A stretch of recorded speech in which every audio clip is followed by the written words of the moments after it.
Welcome student. Takshashila institute of કોમર્સના online લેક્ચર્સમાં આપ સૌનું હાર્દિક સ્વાગત છે.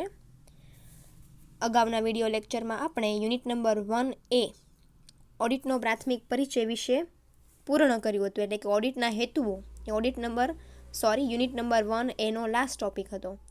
આજે આપણે તેના પછીનો યુનિટ નંબર 1B છે ઓડિટના પ્રકારો, તેના વિશે ચર્ચા કરીશું. એટલે કે યુનિટ નંબર 1A જેમાં તમે ઓડિટના પ્રાથમિક પરિચય વિશેની ચર્ચા કરી હતી, જેમાં ઓડિટ એટલે શું, ઓડિટના ફાયદા, મર્યાદા, ઓડિટના હેતુઓ વગેરે જેવા ટોપિકો આપણે જોયા હતા.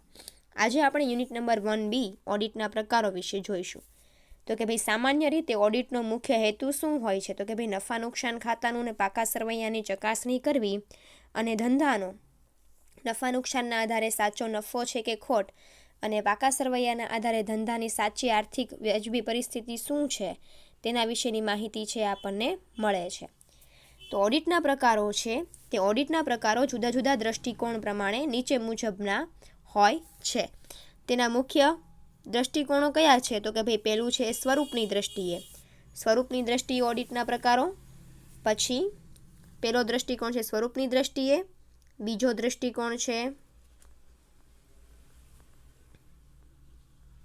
કાર્યક્ષેત્રની દ્રષ્ટિએ, ત્રીજો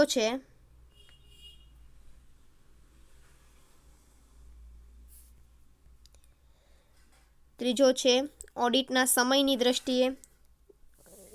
દ્રષ્ટિએ ઓડિટના પ્રકારો, ચોથું છે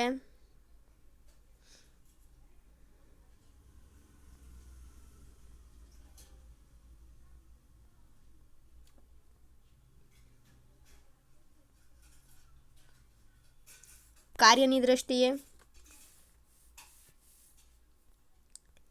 અને હવે ચાર જ છે. ઓડિટના મુખ્ય 4 દ્રષ્ટિકોણ છે. પહેલું હતું તો કે ભાઈ કાર્યક્ષેત્રની દ્રષ્ટિએ, બીજું હતું સ્વરૂપની દ્રષ્ટિએ, ત્રીજું હતું સમયની દ્રષ્ટિએ અને ચોથું હતું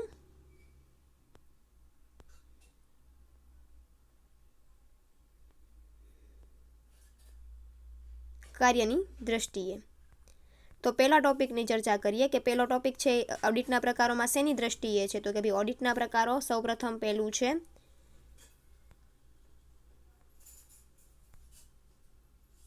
સ્વરૂપની દ્રષ્ટિએ ઓડિટના મુખ્ય 5 પ્રકારો પડે છે. એક છે એકાંકી પેઢીનું ઓડિટ, બીજું છે ભાગીદારી પેઢીનું ઓડિટ, ત્રીજું છે કંપનીનું ઓડિટ, ચોથું છે ટ્રસ્ટનું ઓડિટ અને પાંચમું છે સહકારી મંડળીનું ઓડિટ. તો સૌથી પહેલું છે આપણે જોઈએ એકાંકી પેઢી કે વૈયક્તિક ઓડિટનો અર્થ. એકાંકી પેઢીનું શું હોય? તો કે ભાઈ એકાંકી વેપારી પેઢીના હિસાબોનું ઓડિટ કાયદાકીય રીતે મરજિયાત છે. એટલે એકાંકી પેઢી એટલે શું? તો કે ભાઈ જે કોઈ એક વ્યક્તિ પોતાની પેઢી ચલાવતી હોય, બરાબર, એ છે. ફોર એક્ઝામ્પલ આપણે ઉદાહરણ લઈએ તો તમે તમારા નાની અમથી દુકાન ચલાવતા હોવ કરિયાણાની, તો એ તમારું એકાંકી પેઢીનું થયું કહેવાય. તો એકાંકી પેઢી માટેનું ઓડિટ છે કેવું છે? મરજિયાત છે. પરંતુ પેઢીનો માલિક હિસાબોના સાચાપણાની ખાતરી માટે ઓડિટ કરાવી શકે છે. કે ભાઈ તમે તમારી સાચાપણા, તમે જે કાંઈ પણ વ્યવહારો લખ્યા હોય આખા વર્ષ દરમિયાન, એ વ્યવહારો સાચા છે કે ખોટા, ખરીદીના હોય, વેચાણના હોય, ઉધાર વેચાણના હોય, ઉધાર ખરીદીના હોય, તો આ બધા વ્યવહારો તમે આખા વર્ષ દરમિયાન લખતા હોય કોઈ પણ એકાંકી પેઢી, તો એના સાચાપણાની ખાતરી માટે ઓડિટ છે એ કરવામાં આવે છે, જેથી હિસાબોમાં ભૂલ, છેતરપિંડી, ગોટાળાઓ શોધી શકાય તેમજ સુધારાલક્ષી પગલાઓ લઈ શકાય. જેથી આપણને ખ્યાલ આવે કે ભાઈ આપણે જે કાંઈ પણ આખા વર્ષ દરમિયાન હિસાબો લખ્યા છે એમાં કોઈ ભૂલ નથી થઈ ને, છેતરપિંડી નથી થઈ ને, ગોટાળા નથી થયા ને, એ ચેક કરવા માટે સુધારાલક્ષી પગલાઓ તમે લઈ શકો છો. એ માટે એકાંકી પેઢીનું ઓડિટ છે કરવામાં આવે છે. એ તમારા સેટિસ્ફેક્શન માટે, તમારા પોતાના માટે તમે કરો છો. તમારે એ કંપનીના ધારાની જોગવાઈ પ્રમાણે, કોઈપણ પ્રકારની કાયદાકીય જોગવાઈ પ્રમાણે એકાંકી પેઢીનું ઓડિટ કરાવવું છે એ કમ્પલસરી નથી, મરજિયાત છે. હવે એના અમુક ફાયદા અને ગેરફાયદાઓ છે. તો કે ભાઈ ફાયદા અને ગેરફાયદાઓ છે આપણે બહુ ડિટેલમાં નહીં જોઈએ, માત્ર છે એને એક વખત આપણે વાંચી જોઈશું અને એની ચર્ચા કરી લઈશું. તો કે હિસાબોની સાચાપણાની ખાતરી થાય છે, ધંધાનું સાચું પરિણામ જાણી શકાય છે. એટલે કે ધંધાની સાચી આર્થિક પરિસ્થિતિ, સાચો નફો, સાચો નુકસાન છે એ એકાંકી પેઢીનો છે એ ઓડિટ કરવાથી આપણને ખ્યાલ આવે છે. એકાંકી પેઢી મીન્સ શું કહેવા માંગે છે? કોઈ પણ એક વ્યક્તિ દ્વારા જે કાંઈ પણ પોતાનો નાનો અમથો ખાનગી રીતે ધંધો કરવામાં આવતો હોય એને એકાંકી પેઢી કહેવાય છે. હિસાબોના સાચાપણાની ખાતરી માટે નફા નુકસાન ખાતું પાકું સરવૈયું ધંધાનો સાચો આર્થિક નફો દર્શાવે છે કે નહીં એ જોવા માટે ઓડિટરે હિસાબી દસ્તાવેજો પુરાવા તરીકે રજૂ કરી શકે છે. કોઈ પણ ઓડિટર છે એ ઓડિટના જે પત્રકો હોય જો તમે ચકાસેલા હોય, ઓડિટ કરેલા હોય, તો તમે કાયદાકીય દસ્તાવેજ માટે કોઈ પણ જગ્યાએ આ પત્રકો છે તમે રજૂ કરી શકો છો. માત્ર ઓડિટ કર્યા હોય તો જ તમે રજૂ કરી શકો. ઓડિટ કર્યા વગરના તમે રજૂ કરી શકો નહીં. કાયદાકીય બાબત માટે, કાનૂની બાબત માટે તમે ઓડિટ કર્યા સિવાયના પત્રકો ક્યારેય રજૂ કરી શકતા નથી. એટલા માટે કાયદાકીય દસ્તાવેજ માટે હોય છે. કરવેરાની યોગ્ય આકારણી કરી શકાય. તો કે ભાઈ વર્ષના અંતે યોગ્ય કરવેરો છે એ નક્કી કરવા માટે પણ આ હિસાબી પત્રકો છે એ જરૂરી છે. કર્મચારીઓ પર અંકુશ રાખી શકાય. કર્મચારીઓ પર એક રીતે અંકુશ રાખવા માટે આ પત્રકો છે એ જરૂરી છે. કર્મચારીઓ પર અંકુશ શું કામ? તો ભાઈ કર્મચારીઓ પોતાનું રોજબરોજનું કાર્ય વ્યવસ્થિત રીતે કરે, તેમાં કોઈ ભૂલ ન કરે, તેમાં કોઈ ગોટાળા ન કરે, તેમાં કોઈ છેતરપિંડી ન કરે એ માટે જરૂરી છે. બેંક કે અન્ય નાણાકીય સંસ્થાઓ પાસેથી લોન મેળવવા માટે તો કે ભાઈ તમારે જ્યારે લોન મેળવવી હોય, બેંક હોય કે કોઈ પણ અન્ય સંસ્થા હોય, પ્રાઇવેટ સંસ્થા હોય, ફાઇનાન્સ કંપની પણ લોન આપતી હોય છે. કોઈ વ્યક્તિ પાસે તમારે ઉધાર લેવા હોય પૈસા તો કોઈ શાહુકાર છે, કોઈ એક પેઢી હોય નાની અમથી, એ પેઢી પણ તમને લોન તરીકે નાણાં આપવા માટે આ છે એ ઓડિટ થયેલા હિસાબો છે એ જરૂરી છે. બાહ્ય પક્ષકારો જેવા કે લેણદારો, ગ્રાહકો વગેરે. લેણદારો, ગ્રાહકો માટે પણ ઓડિટ થયેલા હિસાબો જરૂરી છે. ધંધો વેચનાર ધંધાને વેચવાનો હોય ત્યારે કંપનીની ધંધાની ખરીદ કિંમત નક્કી કરવા માટે. જ્યારે તમે તમારો સંપૂર્ણ ધંધો કોઈ અન્ય વ્યક્તિને વેચતા હો, તમારે અચાનક નાણાંની જરૂર પડી હોય અને તમે તમારા ધંધાને વેચવા માટે તૈયાર થયા હો ત્યારે ધંધાની ખરીદ કિંમત નક્કી કરવા માટે ઓડિટ થયેલા એકાઉન્ટ જરૂરી છે. એકાંકી પેઢીનું ભાગીદારીમાં રૂપાંતર કરવા માટે એટલે કે જ્યારે તમે કોઈ એક ધંધો ચલાવતા હોય, તમારે ભાગીદારને એન્ટર કરવો હોય, ભાગીદારને ધંધામાં લાવવો હોય તો એકાંકી પેઢીનું ભાગીદારી પેઢીમાં રૂપાંતર કરવા માટે એકાંકી ઓડિટ છે જરૂરી છે. ચાલુ વર્ષના હિસાબોની ભૂતકાળના હિસાબો સાથે સરખામણી કરવા માટે. પાછલા વર્ષના જે હિસાબો હોય 2019ના હિસાબોની સરખામણી 2020ના હિસાબોમાં કરવા માટે, 2020ના હિસાબોમાં કરવા માટે, સરખામણી કરવા માટે, 2 વર્ષની સરખામણી કરવા માટે જરૂરી છે. પેઢીના નફાથી તે જ પ્રકારનો ધંધો કરતી હોય અન્ય એટલે કે તમારા જેવો જ ધંધો કરતી હોય તેવી અન્ય પેઢીની સરખામણી કરવા માટે પણ એકાંકી પેઢીના ઓડિટનું જરૂરી છે. મર્યાદાઓ શું? સમયનો વ્યય થાય છે. સમયનો વ્યય એટલે શું? તો કે ભાઈ એકાંકી પેઢીનું ઓડિટ કંપની ધારાની જોગવાઈ પ્રમાણે કેવું છે? મરજિયાત છે. તો પછી તમારે એના પાછળ ખોટો સમય બગાડવો જોઈએ નહીં. મરજિયાત હોય તો આવો ઓડિટ પાછળ ખોટો સમય ન બગાડવો જોઈએ. ઓડિટનું કાર્ય ચાર્ટર્ડ એકાઉન્ટન્ટ પાસે કરાવવાનું હોવાથી તેની ફી પણ વધારે હોય છે, તેથી ખર્ચાળ સાબિત થાય છે. નાની અમથી પેઢી તમારી ધંધો હોય, નાનો અમથી એક દુકાન ચલાવતા હોય, તમે કોઈ ઓડિટરને રાખી, એકાઉન્ટન્ટને રાખી, ચાર્ટર્ડ એકાઉન્ટન્ટને રાખીને ધંધો ઓડિટ કરાવતા હો તો એ તમારી માટે કેવું સાબિત થાય? ખર્ચાળ સાબિત થાય. એકાંકી પેઢીના વ્યવહારો પ્રમાણમાં ખૂબ ઓછા હોવાથી ઓડિટ બિનજરૂરી બને છે. તમે ડે ટુ ડે વ્યવહારોની નોંધ કરતા હો ને તો તમારે ઓડિટ વર્ષના અંતે આવી નાની અમથી પેઢી માટે ઓડિટ કરાવવું જરૂરી નથી. એટલે ખૂબ ઓછા વ્યવહારો માટે આ પ્રકારનું ઓડિટ છે એ કેવું છે? બિનજરૂરી છે. કાયદાકીય રીતે એક એકાંકી પેઢીનું ઓડિટ કરાવવું ફરજિયાત નથી. તો કાયદાની દ્રષ્ટિએ પણ તમને કોઈ કહેતું નથી કે ભાઈ તમારો નાનો અમથો ધંધો હોય તો તમે ઓડિટ કરાવો. તો કાયદાકીય દ્રષ્ટિએ પણ મરજિયાત છે. ઓડિટ કાર્યને લીધે કર્મચારીની રોજબરોજ કાર્યમાં દખલ થવાની સંભાવના રહે છે. તો કે ભાઈ ઓડિટ કરવાનું કામ તમે હાથમાં લ્યો તો તમારું રોજબરોજનું કાર્ય છે એ શું થાય છે? અટકી જાય છે.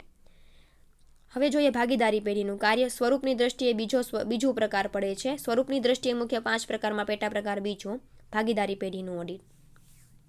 જ્યારે 2 કે વધુ વ્યક્તિઓ નફો વેચવાના આશયથી પેઢી ચલાવતા હોય ત્યારે તે પેઢીને ભાગીદારી પેઢી કહેવાય છે. જ્યારે 2 વ્યક્તિ છે ભેગી થઈ અને નફો બંને સરખા ભાગે વહેંચશે એ હેતુથી જ્યારે કોઈ ધંધો શરૂ કરવામાં આવ્યો હોય તો એવી પેઢીને શું કહેવાય છે? ભાગીદારી પેઢી કહેવાય છે. ભાગીદારી કાયદા 1932 મુજબ ભાગીદારી પેઢીના હિસાબોનું ઓડિટ કરાવવું ફરજિયાત નથી, પરંતુ પેઢીનો નફો અને આર્થિક પરિસ્થિતિની વિશ્વસનીયતા માટે ભાગીદારી પેઢીના હિસાબોનું ઓડિટ કરવામાં આવે છે. તો કે ભાગીદારી કાયદા પ્રમાણે પણ ભાગીદારી પેઢીનું ઓડિટ કરાવવું ભાગીદારી કાયદા પ્રમાણે 1932 પ્રમાણે ફરજિયાત નથી. પણ હા, 2 ભાગીદારો જ્યારે સાથે કામ કરતા હોય તો બંનેને પોતાના ધંધાનો સાચો નફો શું છે, પોતાના ધંધાની સાચી આર્થિક પરિસ્થિતિ શું છે એ જાણવા માટે, એ વિશ્વસનીયતા માટે ઓડિટ કરાવે છે. સામાન્ય રીતે ઓડિટરે પેઢીનું ઓડિટ કરતી વખતે ભાગીદારી ખતપત્ર કે ભાગીદારી કરારનામું તપાસવું જરૂરી છે. સૌથી પહેલાં કોઈપણ ઓડિટર જે ભાગીદારી પેઢીનું ઓડિટ કરતો હોય એને સૌથી પહેલાં શું કરવું પડે? ભાગીદારી પેઢી વખતે બે ભાગીદારો વચ્ચે જે કરાર થયો હોય, ભાગીદારી કરારનામું હોય, એ સૌથી પહેલાં તપાસી લેવું જોઈએ. ઓડિટરે ભાગીદારી પેઢીના કરારનામામાં દર્શાવેલી વિગતો, ભાગીદારી કાયદા મુજબ જોગવાઈઓ ધ્યાનમાં રાખીને ભાગીદારી પેઢીનું ઓડિટ કરવાનું હોય છે. જો ભાગીદાર કરારમાં વિગત અંગે સ્પષ્ટ ન હોય તો તે બાબત અંગે ભાગીદારી કાયદા 1932ની જોગવાઈ મુજબ ઓડિટ કરવામાં આવે છે. ભાગીદારી પેઢીના હિસાબોનું ઓડિટ કરવાના ફાયદાઓ. હવે શું કહે છે કે ભાઈ જ્યારે કરારનામું ભાગીદારી પેઢી વચ્ચે ભાગીદાર અને બે ભાગીદાર હોય, એ અને બી બે ભાગીદાર છે, એ બે ભાગીદાર ભેગા થઈને ભાગીદારી પેઢી ચલાવતા હોય તો ભાગીદારી પેઢી શરૂ થાય એ પહેલાં બંને વચ્ચે એક કરાર થયો હોય, જેને શું કહેવામાં આવે છે? ભાગીદારનું કરારનામું અથવા તો ખતપત્ર. હવે આ કરારનામું છે, જો તમારા ધંધામાં તમે બે ભાગીદાર હોય અને તમે ધંધામાં ઓડિટ કરાવતા હો તો સૌથી પહેલાં ઓડિટરે ભાગીદારો વચ્ચેનું કરારનામું છે એની વિગતો છે એ જોઈ લેવી જોઈએ કે એ વિગતો છે એ ભાગીદારી કાયદા પ્રમાણે છે કે નહીં. અને જો બેમાંથી કોઈ પણ એક ભાગીદાર આ કરારમાં આવેલી માહિતી વિશે સ્પષ્ટતા ન હોય, બેમાંથી એક ભાગીદારને સ્પષ્ટતા ન હોય તો પહેલાં તો એ સ્પષ્ટતા છે ઓડિટરે કરી દેવી જોઈએ, એવું અહીંયા કહેવા માગે છે. એટલે ભાગીદારી પેઢીનું ઓડિટ પણ ભાગીદારી કાયદા પ્રમાણે ફરજિયાત છે નહીં. જે તે ભાગીદાર પોતાની જરૂરિયાતને ધ્યાનમાં રાખીને ઓડિટ કરાવી શકે છે. હવે એના ફાયદા અને એની મર્યાદાઓ. હવે જ્યારે તમને ડિટેલમાં પૂછાય ને તો તમારે ફાયદા અને મર્યાદાઓ લખવાની છે, પરંતુ તમને એવું કીધું હોય કે ઓડિટના પ્રકારો જણાવો તો ઓડિટના પ્રકારોમાં 4 પ્રકારના પ્રકારો પડે છે. એની 4 પ્રકારની અંદર પેટા પ્રકાર પણ પડે છે. તો એ પેટા પ્રકાર પડતા હોવાથી તમારે ડિટેલમાં દરેક ઓડિટના ફાયદા અને મર્યાદા જણાવવાની જરૂર નથી. માત્ર ઓડિટ અને ઓડિટનો કન્સેપ્ટ છે એ યાદ રાખો. ફાયદા અને મર્યાદા માત્ર તમારે વાંચવાના હેતુ માટે વાંચવાના છે. જો કદાચ તમને એકલા પૂછાણા હોય તો લખવા માટે વાંચવાના છે, બરાબર? હવે આપણે જોઈએ છીએ આ તમે છે ફાયદા અને મર્યાદા છે તમારી રીતે હું PDF છે એ યુનિટને આખી સેન્ડ કરીશ તમને, યુનિટ પૂરું થાય ત્યારે. તો ત્યારે તમારે છે એ ડિટેલમાં વાંચવા માટે વાંચવાના છે. જો કદાચ તમને કોઈ એક ઓડિટ ડિટેલમાં પૂછ્યું હોય 7 માર્કમાં તો એ માટે આ જરૂરી છે. બાકી જ્યારે તમને એવું કીધું હોય કે ઓડિટના પ્રકારો વિશે સમજાવો તો માત્ર ત્યારે તમારે શું કરવાનું છે? 4 જે મુખ્ય પ્રકારો છે, સ્વરૂપની દ્રષ્ટિ છે, કાર્યક્ષેત્રની દ્રષ્ટિએ છે, સમયની દ્રષ્ટિએ છે, તો એ 4 ઓડિટની અંદર આવતા પેટા પ્રકાર જ તમારે સમજાવવાના છે. એના ફાયદા મર્યાદા સમજાવવાના નથી. 7 માર્કમાં પૂછ્યું હોય તો આ ફાયદા મર્યાદા તમારે સમજાવવા પડે. ફોર એક્ઝામ્પલ એવું કીધું હોય કે ભાગીદારી પેઢીના ઓડિટ વિશે તમે સમજાવો તો 7 માર્કમાં તમને પૂછ્યું હોય ત્યારે ફાયદા અને મર્યાદા તમારે લખવાના છે. ફાયદા મર્યાદા માત્ર તમારે યાદ રાખવાના છે. હું અત્યારે બહુ ડિટેલમાં સમજાવતી નથી. હવે આપણે જોઈએ કંપનીનું ઓડિટ. તો કે ભાઈ ધંધાના વિવિધ સ્વરૂપો જેવા કે એકાંકી પેઢી, ભાગીદારી પેઢી, કંપની વગેરેમાં કંપની સ્વરૂપ માલિકી સંચાલનમાં અલગ ધ્યાન ખેંચે તે પ્રકારનું ગણાય છે. તો કે ભાઈ કંપનીનું જે સ્વરૂપ છે એ ભાગીદારી પેઢી અને એકાંકી પેઢી બંને કરતાં તદ્દન કેવું છે? અલગ છે. કારણ કે એકાંકી અને ભાગીદારી પેઢીમાં ધંધાનું સંચાલન ધંધાના માલિકો દ્વારા જ કરવામાં આવે છે, બરાબર? તો કે ભાઈ એકાંકી પેઢી હોય, તમારો એકલાનો ધંધો હોય કે ભાગીદારી પેઢી હોય તો બે ભાગીદાર હોય, તો બે ભાગીદાર મળીને ધંધાનું બધો કાર્યભાર છે સંભાળતા હોય, સંચાલન છે કરતા હોય. પરંતુ કંપની સ્વરૂપમાં મૂડી રોકનાર એટલે કે શેર હોલ્ડર ધંધાનું સંચાલન કરી શકતા નથી. તો કે ભાઈ કંપની સ્વરૂપમાં કંપનીના માલિકો કોણ કહેવાય? તો કે ભાઈ કંપનીના શેર હોલ્ડરો, જેને કંપનીમાં પોતાના શેર રોક્યા હોય એ કંપનીના માલિકો કહેવાય. હવે એ માલિકો છે ધંધામાં આવીને સંચાલન કરી શકતા નથી. તેથી શેર હોલ્ડરોના પ્રતિનિધિ તરીકે સંચાલકો દ્વારા ધંધાનું સંચાલન થાય છે. એટલે કે શું કહે છે? તો કે શેર હોલ્ડર પોતે પોતાના ધંધામાં આવી શેર રોક્યા હોવા છતાં, માલિક ગણાતા હોવા છતાં પણ પોતે ધંધામાં આવીને જોઈ શકતા નથી કે ધંધામાં કાર્યો છે કેમ ચાલે છે. તો એ માટે આવા સંજોગોમાં મૂડી રોકનાર શેરહોલ્ડરોના હિતના પ્રશ્નોને મહત્વના ગણાય છે. તો કે ભાઈ આ માટે ધંધામાં શેરહોલ્ડરોના પ્રતિનિધિ તરીકે કોઈપણ એક વ્યક્તિની નિમણૂક કરવામાં આવે છે, જે શેરહોલ્ડરો વતી ધંધામાં કંપનીના સંચાલન ઉપર દેખરેખ રાખે છે. આ કારણસર 1956ના કંપની ધારાની જોગવાઈ પ્રમાણે ખાનગી અને જાહેર કંપનીઓનું ઓડિટ ચાર્ટર્ડ એકાઉન્ટન્ટ દ્વારા કરાવવાનું ફરજિયાત બનાવવામાં આવ્યું છે. એટલે કે શેરહોલ્ડરોના હિતને ધ્યાનમાં રાખીને. કારણ કે શેરહોલ્ડરો કંપનીમાં આવીને ધંધાના સંચાલન ઉપર કોઈ પ્રકારની દેખરેખ રાખી શકતા નથી. એ માટે 1956માં કંપની ધારાની જોગવાઈ પ્રમાણે ખાનગી અને જાહેર કંપનીનું ઓડિટ છે એ કરાવવું ફરજિયાત છે. દરેક કંપનીએ પોતાના હિસાબોનું ઓડિટ ફરજિયાત કરાવવું પડે છે, જેથી ઓડિટર કંપનીના સંચાલન પર દેખરેખ રાખીને હિસાબો તપાસીને શેરહોલ્ડરોને સાચી અને વાસ્તવિક પરિસ્થિતિ વાકેફ કરાવી શકે. આમ ઓડિટરે કંપનીના ઓડિટ દ્વારા શેરહોલ્ડરોના હિતનું રક્ષણ કરનાર ચોકીદાર બની શકે છે. તો કે ભાઈ આ પ્રમાણે 1956ના કાયદા પ્રમાણે શેરહોલ્ડરો કંપનીના સંચાલનમાં ભાગ લઈ શકતા નથી, માટે શેરહોલ્ડરોના પ્રતિનિધિ તરીકે ઓડિટરની નિમણૂક કરવામાં આવે છે. આ ઓડિટર શેરહોલ્ડરોને કંપનીના સંચાલન વિશેની માહિતી આપે છે અને એ માટે કંપની ધારાની જોગવાઈ 1956 પ્રમાણે કંપનીનું ઓડિટ કરાવવું ફરજિયાત છે. પછી શું કહે છે? ઓડિટરે કંપનીનું ઓડિટ કરતા પહેલાં કંપનીની સ્થાપનાની નોંધણી, સંચાલન, અગત્યના દસ્તાવેજો, સભાઓ, કરારો, વિજ્ઞાપન, અંકુશ વ્યવસ્થા, હિસાબી ચોપડાઓ વગેરે બાબતોનો અભ્યાસ કરવો પડે છે. કોઈપણ ઓડિટરની નિમણૂક કરવામાં આવે કંપનીમાં એટલે ઓડિટરે સૌથી પહેલાં બધી માહિતીની પૂરેપૂરી ચોકસાઈથી માહિતી આ બધી મેળવી લેવી જોઈએ. શું સંચાલન, કંપનીમાં સંચાલનમાં કેવું કાર્ય થાય છે, દસ્તાવેજો કંપનીએ છે, નોંધણીના દસ્તાવેજો છે, બીજા અન્ય દસ્તાવેજો છે એ વ્યવસ્થિત રીતે કર્યા છે કે નહીં, કરારો છે એના પ્રમાણપત્રો, કરારનું કરારનામું છે ચકાસી લેવું જોઈએ, અંકુશ જોઈ લેવો જોઈએ, હિસાબી ચોપડાઓનો અભ્યાસ છે ઓડિટરે શરૂઆતમાં કરી લેવો જોઈએ. સામાન્ય રીતે ઓડિટર જે સંસ્થા, કંપની કે પેઢીનું ઓડિટ કરવાનું હોય તેને લગતા કાયદાઓ જાણી લેવા જરૂરી છે. તે પ્રમાણે જવાબદારીઓ પણ સમજી લેવી જરૂરી છે. જે કોઈ પણ કંપની હોય, કંપનીના ઓડિટરની નિમણૂક થઈ હોય, જે કોઈ પણ કંપનીમાં હોય, જાહેર હોય કે ખાનગી હોય, એને સૌથી પહેલાં ઓડિટને લગતા દરેક પ્રકારના કાયદાઓ અને પોતાની જવાબદારીને જાણી લેવી જોઈએ. કારણ કે શેરહોલ્ડરોના હિતના રક્ષણ માટે તેની નિમણૂક કરવામાં આવી છે. તેથી જ્યાં સુધી કંપની ધારાની જોગવાઈઓનો અભ્યાસ ન કરે ત્યાં સુધી પોતાના અગત્યની ફરજ, શેરહોલ્ડરોના હિતનું રક્ષણ પણ કરી શકે નહીં. ખાનગી હોય કે જાહેર હોય, કોઈ પણ જગ્યાએ કંપનીના ઓડિટરે સૌથી પહેલાં કંપની ધારાની દરેક જોગવાઈઓનું અભ્યાસ કરી લેવો જોઈએ, જાણી લેવી જોઈએ, 100% એનાથી એ વાકેફ હોવો જોઈએ. તો જ એ શેરહોલ્ડરોના હિતનું રક્ષણ કરી શકે. આ ઉપરાંત શું કહે છે? તો કે ભાઈ આ ઉપરાંત ખાનગી કંપની હોય કે જાહેર કંપની હોય, દરેક કંપનીઓમાં સ્થાપના વખતે ઓછામાં ઓછા 2 સભ્યો છે એ ખાનગી કંપનીમાં હોવા જોઈએ અને જાહેર કંપનીમાં ઓછામાં ઓછા 7 સભ્યો છે એ હોવા જોઈએ. આ વ્યક્તિએ ભેગા થઈને કંપનીના અમુક દસ્તાવેજો કંપની રજિસ્ટર સમક્ષ નોંધાવવા પડે છે. આવા દસ્તાવેજોમાં memorandum of association, article of association, મૂડી મેળવવા માટે બહાર પાડવામાં આવેલું વિજ્ઞાપન પત્રનો સમાવેશ થાય છે. આ સિવાયના કંપનીના અન્ય દસ્તાવેજો મહત્વના જેવા કે મિનિટ બુક્સ છે, પ્રાથમિક કરારો છે વગેરે. તો કે આ બધા દસ્તાવેજો છે એ જે તે કંપની પાસે વ્યવસ્થિત સ્વરૂપમાં રજૂ કરાયા છે કે નહીં એની માહિતી છે ઓડિટરે જાણી લેવી જોઈએ. જો ખાનગી કંપની હોય તો 2 વ્યક્તિઓ દ્વારા અને જાહેર કંપની હોય તો 7 વ્યક્તિઓ દ્વારા તમારું મેમોરેન્ડમ ઓફ એસોસિએશન અને આર્ટિકલ ઓફ એસોસિએશન એટલે શું? આવેદનપત્ર અને વિજ્ઞાપન પત્ર. આ બધું કંપની સમક્ષ રજૂ થયું છે કે નહીં એને જોઈ લેવું જોઈએ. પછી છે સહકારી મંડળીનું ઓડિટ. તો કે સહકારી મંડળીનું ઓડિટ એટલે કેવું ઓડિટ થાય? તો કે સામાન્ય રીતે એકબીજા સાથે સંકળાયેલી વ્યક્તિઓ એકબીજા સાથે સહકાર માટે મંડળીની રચના કરે છે, જેના મુખ્ય હેતુ મંડળીના સભ્યોનું કલ્યાણ કરવાનો હોય છે, જેને સહકારી મંડળી કહે છે. સહકારી મંડળી એટલે શું? તો કે એકબીજા સાથે સંકળાયેલા વ્યક્તિઓ એકબીજાના સહકારથી કામ કરતા હોય, કોઈ એક ચોક્કસ હેતુ માટે, બરાબર, એક મુખ્ય હેતુ માટે તમે નિયમથી મંડળીની રચના કરી હોય, એ મંડળીને સહકારી મંડળી કહેવાય છે.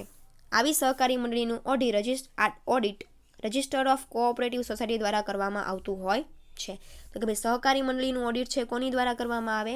રજિસ્ટર ઓફ કોઓપરેટિવ સોસાયટી દ્વારા કરવામાં આવે. જેમ કંપની ધારાની જોગવાઈ પ્રમાણે કંપનીનું ઓડિટ કરવામાં આવે છે, એમ સહકારી મંડળીને આ ધારાઓ કે આ નિયમો, આના પ્રમાણેના નિયમો છે ઓડિટ માટેના લાગુ પડે છે. શેના પ્રમાણે? રજિસ્ટર્ડ ઓફ કોઓપરેટિવ સોસાયટી દ્વારા. આ કાર્ય સહકારી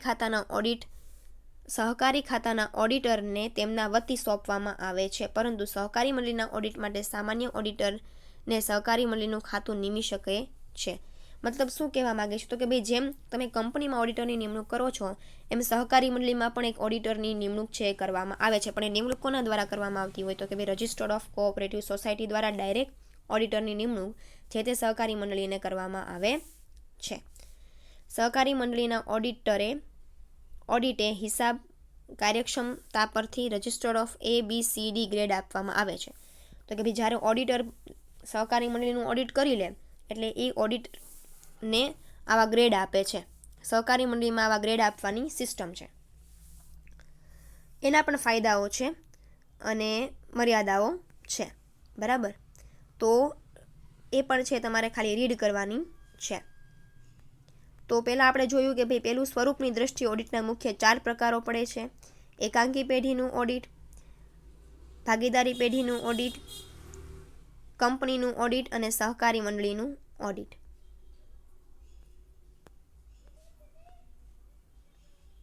હવે છે કાર્યક્ષેત્રની દ્રષ્ટિએ ઓડિટના પ્રકારો.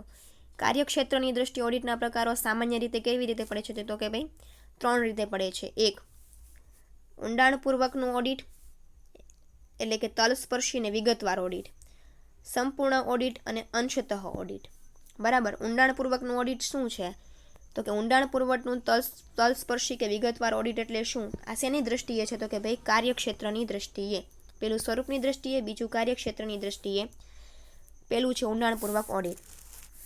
ઓડિટર દ્વારા મહત્વના પસંદ કરાયેલા વ્યવહારોની શરૂઆતથી અંત સુધીની તમામ નોંધની તલસ્પર્શી તપાસ કરવામાં આવે તે હેતુથી આંતરિક અંકુશ યોગ્ય છે કે કેમ તે તપાસવાનો હોય છે. તેને ઊંડાણપૂર્વકનું કે વિગતવાર કે તલસ્પર્શી ઓડિટ કહે છે.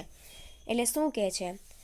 તો કે જ્યારે કોઈ પણ ધંધામાં વ્યવહાર શરૂ થયા હોય ત્યારથી લઈને કોઈ પણ વ્યવહાર પૂરો થાય ત્યાં સુધીનું એકદમ દરેક પ્રકારની વિગતોને ધ્યાનમાં રાખી અને આંતરિક અંકુશ ધંધામાં યોગ્ય રીતે જળવાઈ રહે. આંતરિક અંકુશ એટલે શું? ધંધામાં કામ કરતા કર્મચારીઓ છે કોઈ પણ પ્રકારની ભૂલ ન કરે એવું સ્ટ્રીક અંકુશ રાખવા માટે ઊંડાણપૂર્વકનું ઓડિટ કે તલસ્પર્શી ઓડિટ કરવામાં આવે છે, જેને ઊંડાણપૂર્વક કે તલસ્પર્શી ઓડિટ જ કહેવાય છે. મતલબ કે જ્યારે ધંધામાં વ્યવહાર શરૂ થયા હોય ત્યારથી લઈને વ્યવહાર પૂરા થાય ત્યાં સુધી એકદમ ઊંડાણપૂર્વકની જે કાંઈ પણ હિસાબી નોંધ લેવામાં આવતી હોય તેને તલસ્પર્શી કે વિગતવાર ઓડિટ કહેવાય છે. આ પ્રકારના ઓડિટમાં માત્ર પસંદ કરેલા વ્યવહારોનું જ ઓડિટ થાય છે. તો કે ભાઈ જે વ્યવહારો પસંદ કરવામાં આવ્યા હોય રેન્ડમલી, કહેવાય ને કે અનિશ્ચિત, આમ કહેવાય ને આમ ચિઠ્ઠી આપણે કહેવાય ને આમ ચિઠ્ઠીનો ઘા કરીને એમાંથી એક ચિઠ્ઠી પકડીએ તો એની સાથે જ બધી વસ્તુ જોડાયેલી હોય, એવી રીતે અહીંયા શું કહેવા માગે છે? તો કે ભાઈ અહીંયા એવું જ કહેવા માગે છે કે અમુક પસંદ કરેલા વ્યવહારોની તે આવા ઓડિટમાં ઓડિટ કરવામાં આવે છે. ધંધાકીય એકમમાં જે વ્યવહારો અતિ મહત્વના હોય જેવા કે ખરીદી, વેચાણ, બેંક સાથેના વ્યવહારો વગેરેની તપાસ વિગતવાર કરવામાં આવે છે. અગત્યના કેવા વ્યવહારો કહેવાય? ખૂબ મહત્વના ખરીદી છે, વેચાણ છે, બેંકના વ્યવહારો છે. આવા રેન્ડમલી નક્કી કરેલા વ્યવહારોનું જ ઊંડાણપૂર્વકનું વિગતવાર ઓડિટ છે કરવામાં આવે છે. બધા વ્યવહારોનું ઓડિટ કરવામાં આવતું નથી, માત્ર અમુક પસંદ કરેલા વ્યવહારોનું ઊંડાણપૂર્વકનું ઓડિટ થાય છે. ખરીદીની ઊંડાણપૂર્વક તપાસ કરતી વખતે ખરીદ અંદાજપત્ર, ખરીદ માંગણીપત્ર, સપ્લાયરને મળેલ ઓર્ડર, સપ્લાયર તરફથી મળેલ ભરતીયું, ઇન્સ્પેક્શન વિભાગે આપેલી ગુણવત્તા રિપોર્ટ, માલ આવક અંગેના માલપત્રકની નોંધ, માલની ખરીદીના બદલામાં ચૂકવણી અંગેની નોંધ, આ તમામ વ્યવહારો અને દસ્તાવેજોની વિગતવાર તપાસ કરવામાં આવે છે. શેના? ખરીદીને લગતા બધા આવી ગયા અહીંયા, બરાબર. કેવા? ખરીદીનું અંદાજપત્ર, ખરીદીનું માંગણીપત્ર, સપ્લાયરને જેટલા તમે ઓર્ડર આપ્યા હોય એ ઓર્ડર જેટલા તમને મળ્યા હોય એ, પછી ગુણવત્તાનો રિપોર્ટ એટલે તમારી વસ્તુની ગુણવત્તા કરાવવા માટે તમે કોઈ એક પર્ટિક્યુલર સંસ્થામાં વસ્તુ મોકલી હોય અને એ ગુણવત્તાનો રિપોર્ટ થઈને આવે પછી એ બધા ઇન શોર્ટ એવું કહેવા માગે છે જ્યારે ખરીદીના વ્યવહારોનું તમે ઊંડાણપૂર્વકનું ઓડિટ કરતા હો ને ત્યારે ખરીદીની સાથે જોડાયેલા બધા જ વિભાગોનું તમારે ઊંડાણપૂર્વક તપાસ કરવી પડે. સંપૂર્ણ ઓડિટ ધંધાકીય એકમના તમામ વ્યવહારોનું વાઉચર સહિત ઓડિટ કરવામાં આવે તેને સંપૂર્ણ ઓડિટ કહે છે. કહેવાય ને એક ચોક્કસ વાઉચરે હોવું જોઈએ. જેટલા વ્યવહારો આખા વર્ષમાં થયા હોય તમામ વ્યવહારો, શું કીધું છે? ધંધાકીય એકમના તમામ વ્યવહારોને એના વાઉચરની સાથે સરખામણી કરી અને જે ઓડિટ કરવામાં આવતું હોય તેવા ઓડિટને સંપૂર્ણ ઓડિટ કહેવાય. આખા વર્ષ દરમિયાન તમે કેટલી ખરીદી કરી છે એના બધા વાઉચર હોવા જોઈએ, કેટલું વેચાણ કર્યું છે એના બધા વાઉચર હોવા જોઈએ, ઉત્પાદનમાં જે કાંઈ પણ ઉત્પાદન માટે જરૂરી જે કાંઈ પણ વાઉચરો હોય એ બધાના વાઉચર હોવા જોઈએ. ઇન શોર્ટ જેટલા વ્યવહારો થયા હોય એ બધા વ્યવહારો સાથેની પહોંચ હોવી જોઈએ એવું ઓડિટ કરવામાં આવે ને સંપૂર્ણ ઓડિટ કહેવાય. સામાન્ય રીતે કંપનીએ સંપૂર્ણ ઓડિટ કરવાનું હોય છે. આ પ્રકારના ઓડિટમાં ઓડિટર વ્યવહારની પ્રાથમિક નોંધથી માંડીને છેક વાર્ષિક હિસાબ પૂર્ણ થાય ત્યાં સુધીના તમામ વ્યવહારોની સંપૂર્ણ તપાસ કરે છે. પ્રથમ વ્યવહારની નોંધ થઈ હોય ધંધામાં ત્યારથી લઈને હિસાબ પૂરો થાય ત્યારે પાકા સરવૈયામાં જે ખાતું બંધ કરવામાં આવે ત્યાં સુધીના દરેક વ્યવહારોની નોંધને સંપૂર્ણ ઓડિટ કહેવાય છે. સંપૂર્ણ ઓડિટને લીધે હિસાબોમાં કોઈ ભૂલ રહેવાની સંભાવના રહેતી નથી. કાયદાકીય જોગવાઈ મુજબ તમામ વ્યવહારો અને સાબિતીઓને સંપૂર્ણ તપાસ કરવામાં આવે છે. સંપૂર્ણ ઓડિટમાં શું થાય તો કે જેટલા વ્યવહારો થયા હોય એ બધા વ્યવહારોની સામે એની પહોંચ હોય. વાઉચર એટલે શું? પહોંચ હોય એટલે શું કહેવાય તો કે ભાઈ અહીંયા કોઈ ભૂલની સંભાવના ઓછી હોય એમ. બધા વ્યવહારોની ઊંડાણપૂર્વકની તપાસ થઈ જાય છે. હવે એના ફાયદાઓ છે એ માત્ર તમારે જોવાના છે. અને અંશતઃ ઓડિટ. અંશતઃ ઓડિટ એટલે શું તો આપણે જોઈ લઈએ. પેઢી કે સંસ્થાના તમામ વ્યવહારોનું ઓડિટ કરવાને બદલે માત્ર અમુક વ્યવહારોનું જ ઓડિટ કરવામાં આવે તેને અંશતઃ ઓડિટ કહેવાય. બરાબર, બધા વ્યવહારોનું નહીં. સંપૂર્ણ ઓડિટમાં શું હતું? સંપૂર્ણ ઓડિટમાં એવું કીધું કે તમામ વ્યવહારોનું ઓડિટ કરવામાં આવે. જોયું છે અહીંયા સર્કલ કર્યું ત્યાં તમામ વ્યવહારોનું. અંશતઃ ઓડિટમાં શું છે? તમામ વ્યવહારોનું નહીં, માત્ર અમુક જ વ્યવહારોનું ઓડિટ કરવામાં આવે તેને અંશતઃ ઓડિટ કહેવાય. આ પ્રકારના ઓડિટમાં બધા જ વ્યવહારોનું ઓડિટ થતું નથી. બધા વ્યવહારોનું ન થાય એમ, એટલે કે ઓડિટનું કાર્ય અપૂર્ણ રહે છે, એટલે તેને અંશતઃ ઓડિટ પણ કહે છે. આ પેઢી માટે ઓડિટ ફરજિયાત હોય છે. તે પેઢીઓ આંશિક ઓડિટ કરાવતી નથી. મોસ્ટ ઓફ છે અંશતઃ ઓડિટ કેવું છે? મરજિયાત છે. આ ઓડિટ કરાવવું દરેક પેઢી માટે ફરજિયાત નથી. જ્યારે કંપની જેવા ધંધાકીય સ્વરૂપ માટે ઓડિટ કરાવવું ફરજિયાત છે. બધી પેઢી માટે નહીં, પણ હા મોટી મોટી કંપનીઓ હોય એમાં અમુક વખત અંશતઃ ઓડિટ છે એ કરાવવું ફરજિયાત હોય છે. આ માત્ર ને માત્ર સંપૂર્ણ ઓડિટ ફરજિયાત કરાવવું પડે છે. સંપૂર્ણ ઓડિટ ફરજિયાત કરાવવું પડે છે. કોની માટે?